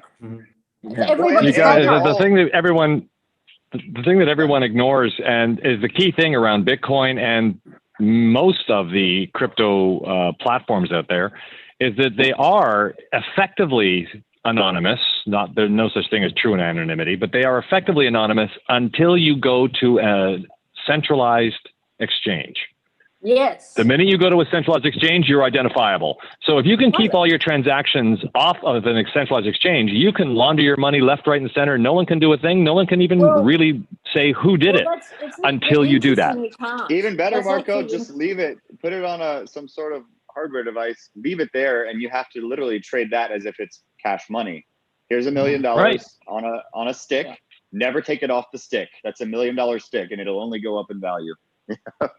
And that's keep it like, speaking of Iron Man, like embedded in your body so you're never away from it. Like, like biologically, you can put it on your neurochip. Fine. Just so long as it's in your body and it doesn't have wireless. Yeah, you'd be surprised. I mean, I do a lot of forensic stuff around crypto, and you'd be surprised. We can actually we can figure out who the owners is of wallets and things now without even it going on chain. The analytics of some of these companies, like chain analysis, blow my mind. And so and I always say never think that anything is impossible, because everything is possible. Mm-hmm. Definitely. So we're kind of creeping up on the time, but I want to also, Loretta, just on our main theme of energy and power, you two have been great, but I just, this is going to be a long tail presentation. This is going to be on YouTube, and we're going to spread it throughout multiple channels. Is there any highlight point, whether it's community electricity, some aspect we didn't get into? Is there just any highlight point that you want to discuss or leave us with that's golden, that I'd be remiss to not get on this show? I think for me, we covered most of everything that I wanted to talk about, but I don't know, Loretta, anything on your end? Something might come to mind while we're chatting. Yeah, I mean, I just think that collaboration, as I keep saying, is the new survival. The more we all collaborate and the more that we all work together, the better systems become, the better people we become, the better way we operate in everything we do in life. And I think this community electricity is one of those great things, because it has outreaches to health. How if people don't live in polluted areas, they can walk to work as opposed to use their car, and they understand they're getting carbon credits to that. There's a whole lot of new economic and social benefits that we can get out of all of this, and I think that's what excites me the most, because I think the world until now has been very greedy. It's take, or just have overconsumption, and that's put us where we are today, let's be honest, and that's not a great place, and I don't think any of us want to sit here, and I don't think any of us want our kids to sit here in 10 years. So I think, the more we collaborate, the more we can have community-centric things like electricity grids, the better we become as people, and the better the societies we're going to build. Beautiful. Beautiful. Okay, Sander, speaking of collaboration, my good friend, I think this was a great show, and for something that was very spontaneous, again, I want to really thank Austin. I want to really thank Loretta. You stood up and were counted at short notice. This was great. This is interesting. I want to thank our guests for coming on. The new ones, nice to meet you. Marco, you're like the Rock. You're the Rock. You should be an insurance company. The brothers, the German brothers. I love the German brothers. The Nagel boys. Yes. Gordon, shout out to you for getting us here last minute too, and Sander, you as well, and Gordon Dixon, you too, for supporting. We tried to get Gordon to be a speaker, but at least he got on and talked a little bit too. But Gordon does quite a bit in energy. Gordon, remind me, what was your claim to fame in law? You that when I met you, Brock touted you for something big you did in the legal realm. Hey, the other Gordon-in-law. That's it. No, the other Gordon, I just connected with you on LinkedIn, and I think I want to have you on the show. I want to have you on the show also, but give us a moment about yourself, and if you want to show your smiling face, feel free. Let's see if I can unmute here or come back. I missed you, Gordon. I'm glad you're back. Yes, I missed you. So Gordon, you and I have met around the world conferences a few times, but we never met in Santa Monica, which was kind of, or maybe we have, but we got more acquainted in New York, and I think on the ship where I met Loretta, if I'm not mistaken. Yes. But yeah, you guys could have met. Yeah. So a couple. I mean, there's a lot of intersection on what this topic is, and where I met Loretta, more than I can really do justice to. I mean, we're doing a pay-as-you-go single home solar rollout in Nigeria that will use blockchain to track the payments, and that can evolve from single home solar to nanogrid to microgrid. So it'll be interesting to see how that rolls out. Working on a 5G disruptor and layering DLT technology on top of that, and we're poised to get a contract to become the national broadband technology for Chile. That could expand to Peru and Bolivia and Brazil and Dominican Republic. I think this week we're closing a Series A at 101 million. So that will be exciting. That's a crazy size Series A. Is that a true Series A? Yeah. Not equity. There's a debt piece as well. But okay, but even debt over 100 million Series A. Yeah.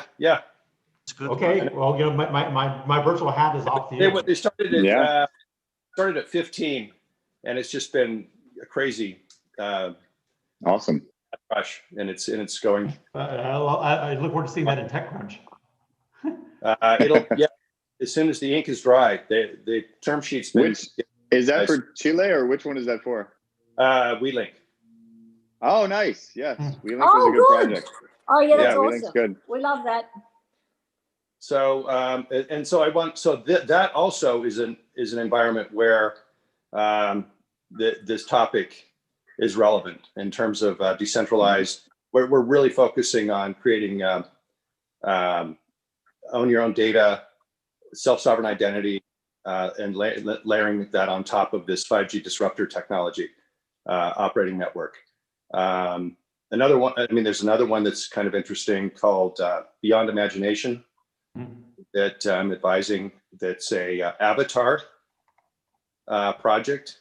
Harry Clore, who is the chief science officer at XPRIZE, is the CEO and founder. And that won't go too much into that, but it's pretty crazy technology, and COVID will accelerate that as well. Trying to think. Yeah, where are you located now, and how's your COVID life? Yeah, right now. 2020. I came up here from Santa Monica, and COVID hit, and this has been a great spot. So I'm in the Salt Lake area. Okay. Near some. I'm trying to think. I'm like Community Electric with Austin. Haven't gotten deeply involved yet, but kind of part of that.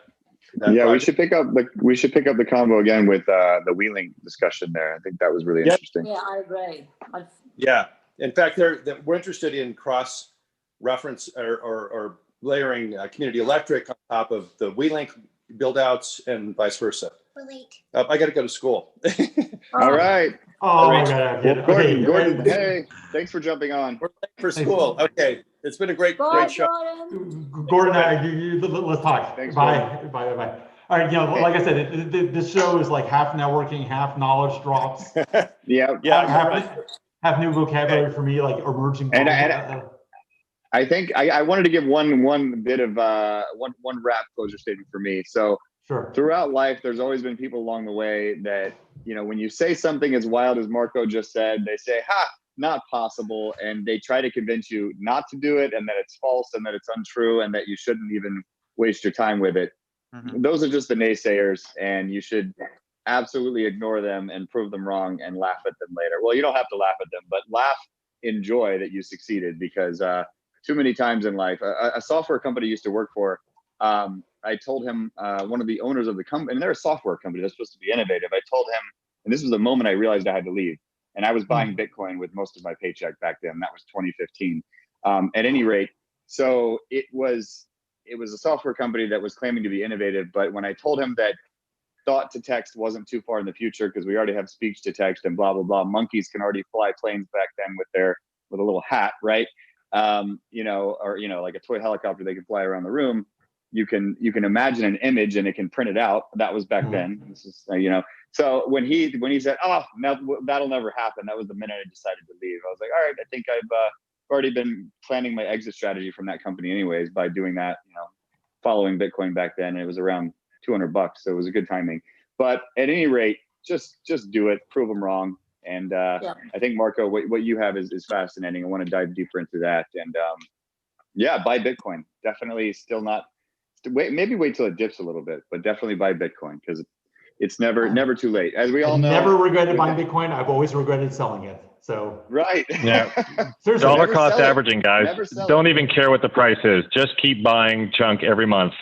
You will never have to sell it. You will never have to sell it. That's the thing. I've been a trader of gold since 1997. So I started buying gold in 1997, and that's never let me down.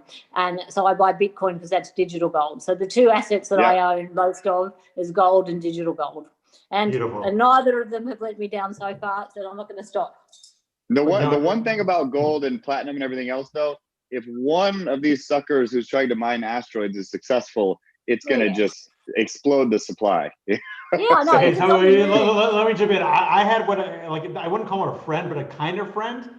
We were having a discussion online on Sergey's show, who was in this thing earlier, and I pointed out that the amount of Bitcoin is capped by software, and that the amount of gold is currently not exactly known, and there could be sort of a black swan of it. He got so angry. He started flaming me on Facebook, calling me stupid, because he's like really into this whole gold thing. So I'm not gonna say his name, but it's like, you know, I got to be careful. Gold's a funny thing. I started trading gold in 1994. So we didn't have Bitcoin. So and I picked the high and the low of it, because I'm a technical trader. I love trading with stuff. Because I think that's always the thing. When people say no, don't do it, go and do it.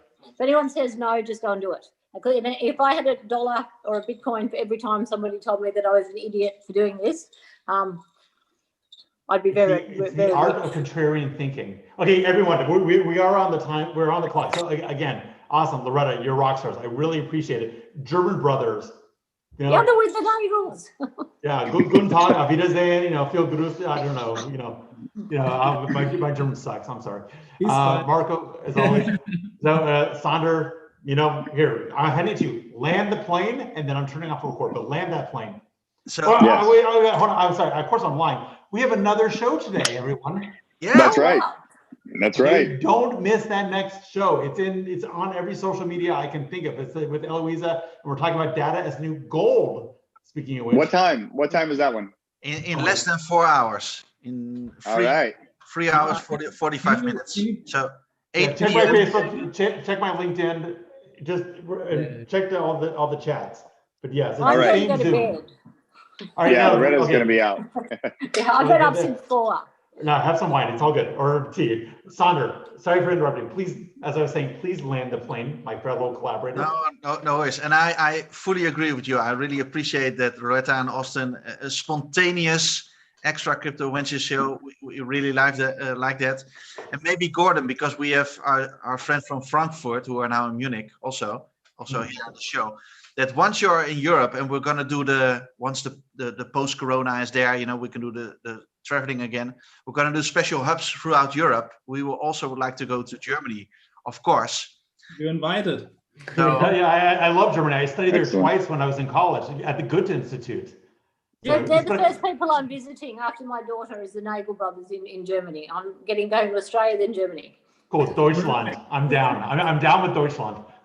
Germany. Great country. So to wrap up everything, so Austin and Loretta, really, really thank you for being on the show. We would like to re-invite you in future shows. So you're always welcome as a speaker or to contribute, or whatever you would like to do. This is a community, and everybody that was on the show, thank you for joining. Everybody that watched the recording, thank you for watching the recording. Please share it with as much as people as you can. Join our Telegram channel, and please follow the YouTube channel. I think we're fine for now. We'll see most of the people back in a few hours. So 8 o'clock Central European time. We have Eloisa and our Italian panel in the show. So Gordon, I'll see you in a few hours. And thank you everybody again. Wish you a good afternoon. Thanks everybody. I have a hashtag, and we're all in this together. So I'm happy for you to all hashtag that on social media, because I think we are. All right. Beautiful. We're all together. We're gonna do it. Thank you, Loretta. Thanks, guys. Thanks, everyone. Again. Bye-bye. Okay, recording's off. Talk to you all soon. Bye.